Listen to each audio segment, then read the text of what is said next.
San Diego, California, 1995. A man with a history of mental problems has stolen a tank from a military installation. Now this disturbed fugitive is on the loose with a 60-ton killing machine. Air Patrol Officer Todd Jaeger is the first on the scene. These people are completely at the mercy of whoever's in this tank right now.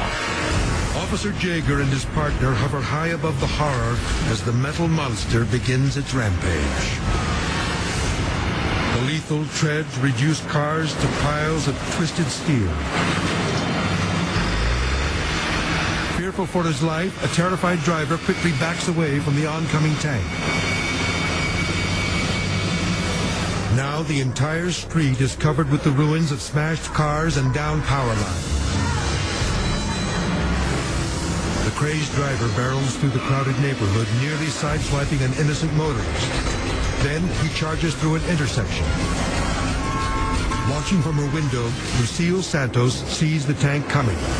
When it seemed to veer from that side of the street to mine, just for the moment I thought, oh my goodness, it's going to come on across. At the last moment, the madman spares Lucille's home. I was really frightened. Just a few feet on, it took out the fire hydrant.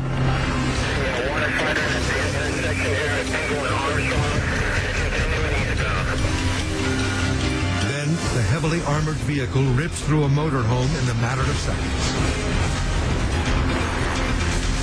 Without slowing down, the deranged driver continues to wreak havoc using a van like a battering ram. The violent sounds of destruction bring the owner of this RV to the street.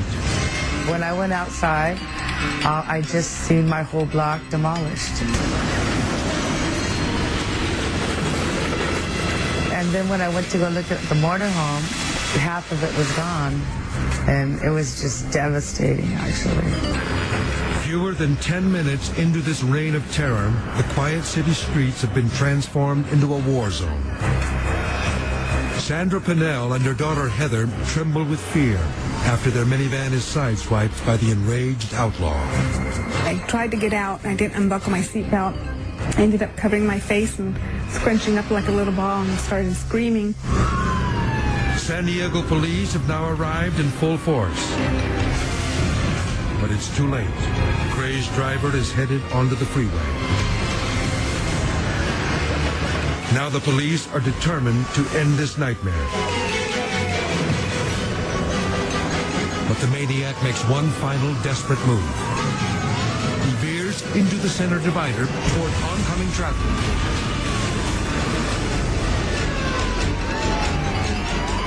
There's no time to waste.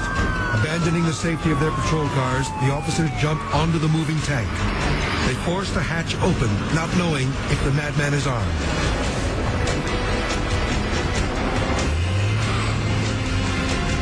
The police officer orders the driver to surrender. But the lunatic has no intention of giving up. The patrolman has no choice but to discharge his weapon. Finally, the insanity is over. I think the two officers jumping on top of the tank was by far the most heroic thing I have ever seen from the air. It was outstanding. Thanks to the bravery of the San Diego police and the California Highway Patrol, no citizens are harmed.